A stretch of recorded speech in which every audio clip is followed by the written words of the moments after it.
দর্শক, নুরুল হক নূরের উপরে যে আইনশৃঙ্খলা রক্ষাকারী বাহিনীর আক্রমণ, সেটার পরে নতুন করে আবার নিষিদ্ধ তত্ত্ব নিয়ে বেশি আলোচনা হচ্ছে। কিছু কিছু রাজনৈতিক দল বেশ কিছু রাজনৈতিক দলকে নিষিদ্ধ করতে হবে এই দাবি বারবার প্রকাশ করছেন। আজকে প্রধান উপদেষ্টা যখন 7টি দলের সঙ্গে বৈঠক করলেন, 7টি রাজনৈতিক দল, তার মধ্যে আবার হেফাজত ইসলামও ছিল, যদিও হেফাজত ইসলাম রাজনৈতিক দল নয়। হেফাজত ইসলামকে এত গুরুত্ব দিয়ে দেখছে কেন সরকার, সেই প্রশ্ন থাকলেও অন্যান্য স্টেক হোল্ডার, সমাজের অন্যান্য প্রতিনিধিদের, যদি হেফাজত ইসলামকে আলেম সমাজের প্রতিনিধি ভাবে সরকার, তাহলে অন্যান্য পেশাজীবীদের প্রতিনিধিদের সঙ্গে কেন সরকার বসছে না কিংবা একটাবারও আলোচনা করছে না। সেই সমালোচনা প্রচণ্ড থাকলেও সরকারকে বারবারই এটা দেখা যাচ্ছে, সেটা সরকারের সিদ্ধান্ত, তারা ভালো বুঝবে। কিন্তু বর্তমানে নিষিদ্ধ তত্ত্ব যেভাবে আওড়ানো হচ্ছে, তাতে করে কি বাংলাদেশের জন্য কোনো সুস্থ রাজনৈতিক পরিবেশ আমরা বিনির্মাণের পদক্ষেপ নিচ্ছি কিংবা বিনির্মাণের পথ মোটামুটি পরিষ্কার করছি, নাকি রাজনৈতিক পরিবেশ রুদ্ধ করার এক ধরনের চেষ্টা করছি?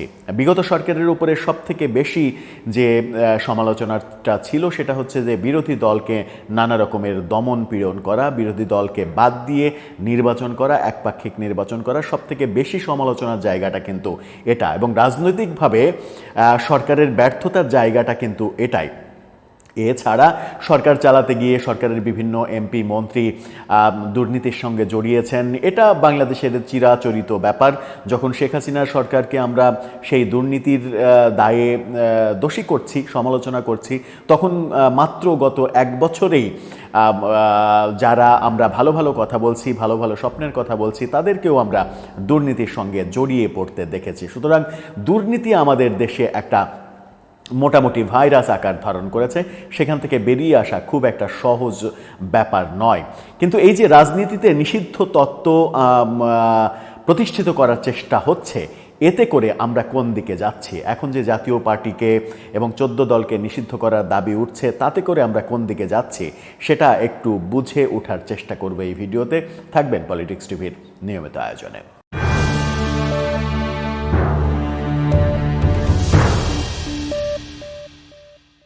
দর্শক, বলছিলাম নিষিদ্ধ তত্ত্ব, একে নিষিদ্ধ করতে হবে, ওকে নিষিদ্ধ করতে হবে, এবং সাম্প্রতিক সময়ে নুরুল হক নূরের এই ঘটনার পরে জাতীয় পার্টিকে নিষিদ্ধ করতে হবে, তার বিচারের ব্যবস্থা করতে হবে, 14 দলকে নিষিদ্ধ করতে হবে। গতকালকে আমরা দেখেছি যে 22টি দল এক জায়গায় হয়ে তারা ঐক্যমত্যে পৌঁছেছে। সেই জায়গাটা হলো নুরুল হক নূরের গণ অধিকার পরিষদের কার্যালয়, কাকরাইলের বিজয়নগরের যে কার্যালয়, সেই কার্যালয়ে সেখানে মিটিং হয়েছে এবং তারা এক ঐক্যমত্যে পৌঁছেছে যে 14 দলকে নিষিদ্ধ করতে হবে, জাতীয় পার্টিকে নিষিদ্ধ করতে হবে।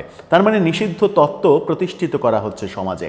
এবং সবথেকে ভয়াবহ যেটা, সেটা হচ্ছে যে সেই মিটিং শেষ করে বাড়ি ফেরার সময় জাগবার সভাপতি, তিনি মানে রাস্তা পার হওয়ার সময় সম্ভবত আইল্যান্ডের কাছাকাছি কোনো একটা জায়গায় দুর্বৃত্তদের হাতে ছুরিকাঘাতের কবলে পড়েছেন এবং তিনি মারাত্মকভাবে আহত হয়ে হাসপাতালে ভর্তি হয়েছেন। বেশ কিছু সেলাই লেগেছে।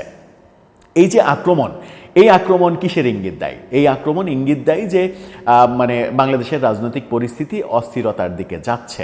এখান থেকে যদি আমাদের সরে আসতে হয়, তাহলে মানে সহযোগিতার রাজনীতি, সহমর্মিতার রাজনীতি, ইনক্লুসিভ রাজনীতি, সবাইকে নিয়ে একটা ঐক্যমতের রাজনীতি, সেই রাজনীতি আমরা প্রত্যাশা করি। কিন্তু সেই রাজনীতি আমাদের সমাজে কি আদৌ থাকবে?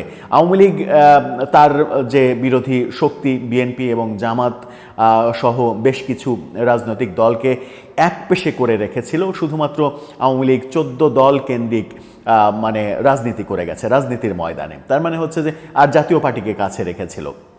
তারপরে বিএনপি এবং জামাত সহ বেশ কিছু দলকে তারা পাত্তাই দেয়নি। নানা ধরনের নির্যাতন নিপীড়নের অভিযোগ রয়েছে, মিথ্যা মামলার অভিযোগ রয়েছে। সেখান থেকে তো আমাদের বেরিয়ে আসতে হবে। তো সেখান থেকে বেরিয়ে আসার পথ কি? আবারও এবার আওয়ামী লীগের প্রতিপক্ষ এসে ব্যাপারটা এরকম করতে হবে যে এবার মানে আওয়ামী লীগকে নিষিদ্ধ করে দাও, এবার জাতীয় পার্টিকে নিষিদ্ধ করে দাও, এবার 14 দলকে নিষিদ্ধ করে দাও। এই নিষিদ্ধের মধ্যে দিয়েই কি আমাদের বাংলাদেশের সুফল আসবে? সেটা একটা ভাবার বিষয়। এখন ব্যাপার হচ্ছে যে নিষিদ্ধ তত্ত্ব কারা প্রতিষ্ঠিত করতে চাইছে। আমার মনে হয় যে ব্যাপারটা খুবই মানে গুরুত্বপূর্ণ এবং ব্যাপারটা খুবই ইজি কোশ্চেন, ইজি অ্যান্সারও বটে। কোশ্চেনটা হচ্ছে যে এই নিষিদ্ধ তত্ত্ব কারা প্রতিষ্ঠিত করতে চাইছে। অ্যান্সার হলো 99% ক্ষেত্রেই এই নিষিদ্ধ তত্ত্ব প্রতিষ্ঠিত করতে চাইছে যারা, মানে তারা যাদের জনসমর্থন নেই, যারা জনগণের থেকে বিচ্ছিন্ন এবং যারা মূলত কেন্দ্রীয় পর্যায়ে তাদের মানে নেতা কেন্দ্রিক রাজনৈতিক দল, কয়েকজন নেতা, মানে আমি যদি শুধুমাত্র জামাত ইসলামকে বাদ দিই, জামাত ইসলামের সারা দেশে তাদের একটা মোটামুটি জনপ্রিয়তা রয়েছে, বিচ্ছিন্নভাবে সারা দেশেই তাদের কর্মী সমর্থকরা রয়েছে, তাদেরকে যদি বাদ দিই তাহলে এই যে নিষিদ্ধ তত্ত্ব প্রতিষ্ঠিত যারা করতে চাইছে তারা মূলত তারা কাগুজে বাঘ। কাগুজে বাঘ কেন? তারা বেশিরভাগই হচ্ছে টকশো আর্টিস্ট, তাদের সভাপতি সাধারণ সম্পাদক বেশিরভাগই হচ্ছে টকশো আর্টিস্ট এবং টকশো স্টার। এরা টকশো রাজনীতি করে, এরা টকশোর মাধ্যমে জনপ্রিয়তা অর্জন করে। আমাদের দেশে এখন গণমাধ্যম অনেক হয়েছে, প্রায় 50টির মতো টেলিভিশন চ্যানেল, পত্রিকা রয়েছে। ঢাকাতেই 200-র বেশি ঢাকাতে পত্রিকা রয়েছে। আমি যদি প্রথম সারির পত্রিকা মানে 50টাও ধরি ঢাকাতে, তাহলে 50টা পত্রিকা, 50টা টেলিভিশন, 100টা। সাথে যেটা হয়েছে সেটা হচ্ছে যে মজোর একটা উৎপাত শুরু হয়েছে। মজো কি? Mobile journalism. মোবাইল জার্নালিজমের একটা উৎপাত শুরু হয়েছে এবং সেই উৎপাতে খুবই মানে ঘনিষ্ঠভাবে যুক্ত হয়েছে ইউটিউবাররা সাংবাদিক হয়ে গেছে এবং কোনো একটা আয়োজনে দেখা যায় যে সেই আয়োজকদের সংখ্যার চাইতে সাংবাদিকের সংখ্যা অনেক বেশি। কোনো একটা সমাবেশ হচ্ছে, সমাবেশে হয়তো 50-100 জন লোকও হয়নি, কিন্তু সেখানে 200-300 সাংবাদিক এসে হাজির। এই যে ব্যাপারটা, গণমাধ্যমের যে আধিক্য, এই গণমাধ্যমের আধিক্যের কারণে সবাই মোটামুটি মানে মূলধারার টেলিভিশনে পত্রিকাতে না হলে ইউটিউবে এক ধরনের মানে প্রায়োরিটি পাচ্ছে, এক ধরনের কথা বলার সুযোগ পাচ্ছে। এই কারণে তারা এক ধরনের মানে অনলাইন স্টার হয়ে গেছে। এই রাজনৈতিক দলগুলোর প্রেসিডেন্ট সেক্রেটারি নির্ভর যে রাজনীতি, সেই রাজনীতি যেটা বলছিলাম মূলত টকশো রাজনীতি এবং টেলিভিশনে বাইট দেওয়ার রাজনীতি, সেটা ইউটিউবে হলেও মানে বুম সামনে পেলেই বাইট দেওয়া, এবং সেটা এখন সামাজিক যোগাযোগ মাধ্যমে যেহেতু দ্রুত ছড়িয়ে পড়ে, এই দ্রুত ছড়িয়ে পড়ার ফলে তাদের মধ্যে একটা সেলিব্রিটি ইমেজ তৈরি হয়েছে। তো যে দলের সামর্থ্য নেই একটি আসনেও, বাংলাদেশের একটি আসনেও তার নিজের মার্কায় নির্বাচন করে বিজয়ী হয়ে আসা কিংবা জামানত ঠিক রাখা, জামানত যাদের বেশিরভাগ, প্রায় সবারই জামানত যেখানে বাতিল হবে, এই রকম যখন রাজনৈতিক দলের অবস্থা হয়, তখন তারা দেশ পরিচালনার অভিজ্ঞতা থেকে যোজন মাইল দূরে থাকে। এখন যদি আমি বিএনপির কথা ধরি, যে বিএনপির দেশ পরিচালনার অভিজ্ঞতা রয়েছে, বিএনপি বোঝে যে দেশ পরিচালনা করতে হলে সবাইকে নিয়ে থাকতে হয়, সবাইকে নিয়ে একটা ইনক্লুসিভ ওয়েদার তৈরি করতে হয়, তা না হলে আন্তর্জাতিকভাবে সেগুলো গ্রহণযোগ্য হয় না। আন্তর্জাতিক অঙ্গনের উপরে, আন্তর্জাতিক মানে সংস্থা কিংবা দেশের উপরে যেহেতু আমাদের অনেক কিছু নির্ভরশীল, সেহেতু আন্তর্জাতিক সমর্থনটা যে সরকার দেশ পরিচালনা করবে তাদের জন্য খুব জরুরি হয়ে পড়ে। সে কারণে বিএনপি কিন্তু আপনি দেখবেন যে আওয়ামী লীগ নিষিদ্ধের ব্যাপারে কিংবা ছাত্রলীগ নিষিদ্ধের ব্যাপারে বিএনপি অফিসিয়ালি কোনো কিছু বলেনি। তারা হয়তো কৌশলের রাজনীতি করেছে, কিন্তু অফিসিয়ালি কোনো কিছু বলেনি। আওয়ামী লীগের কার্যক্রম নিষিদ্ধ হওয়ার পরে তাদের নেতারা কৌশলে বিভিন্ন জন হয়তো সেটাকে স্বাগত জানিয়েছেন, কিন্তু বিএনপি কখনোই অফিসিয়ালি এই ব্যাপারটাকে মানে সায় দেয়নি। কারণ হচ্ছে তাদের রাজনৈতিক যে মোটো তারা মানে প্রকাশ করার চেষ্টা করে, সেটা হচ্ছে বহুদলীয় গণতন্ত্র সেটাকেই বলে যেখানে বহু দল মত প্রকাশের মানে অধিকার পাবে। তো যাদের মানে দেশ চালনার বিন্দুমাত্র অভিজ্ঞতা নেই, দেশ চালনার সঙ্গে যাদের বিন্দুমাত্র কোনো সংস্রব নেই, সেই সকল জনবিচ্ছিন্ন রাজনৈতিক দল এবং জনবিচ্ছিন্ন নেতারা কিভাবে ভাববে যে মানে একের পরে এক রাজনৈতিক দলকে নিষিদ্ধ করে দিলে এটা দেশের জন্য ক্ষতি, এবং সরকার পরিচালনা যারা করবে সেটা ইন্টারিম গভর্নমেন্ট হোক কিংবা রাজনৈতিক সরকার সরকার হোক তাদের জন্য বড় চ্যালেঞ্জ হয়ে দাঁড়ায়। কারণ আন্তর্জাতিক অঙ্গনের যে প্রশ্ন, সেই প্রশ্নের উত্তর দিতে হয় তাদেরকে, সেই উত্তর দিতে তারা হিমশিম খায় এবং সরকার পরিচালনা করতে হিমশিম খায়। এখন আওয়ামী লীগের কার্যক্রম নিষিদ্ধ করার একটা বেসমেন্ট ছিল যে তারা 15-15.5 বছর ধরে অন্যায় করেছে। আপনি সেই বেসমেন্টটাকে কেন্দ্র করে একটা সিদ্ধান্ত নিয়েছেন।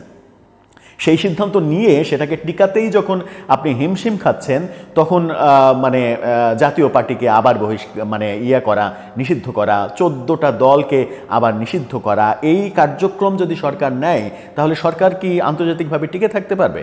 আন্তর্জাতিক সমর্থন পাবে? আন্তর্জাতিকভাবে যে চাপ মোকাবেলা করতে হবে সরকারকে, সেই চাপ কি সহ্য করতে পারবে তারা?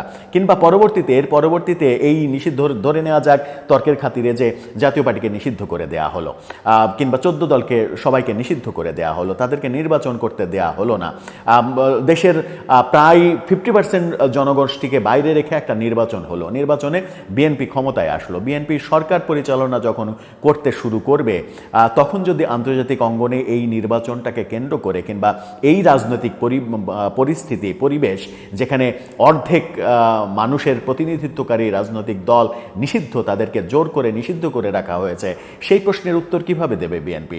কিভাবে বিএনপি প্রমাণ করবে যে তারা এই দেশে গণতন্ত্র বজায় রেখেছে, কিংবা বহুদলীয় গণতন্ত্রের ধারক বাহক হিসেবে তারা নিজেদেরকে যে বলে তারা ইনক্লুসিভ একটা পরিবেশ তৈরি করতে পেরেছে? তারা তো বলতে পারবে না, প্রমাণ করতে পারবে না। সুতরাং দেশ চালাতে তাদেরকে হিমশিম খেতে হবে।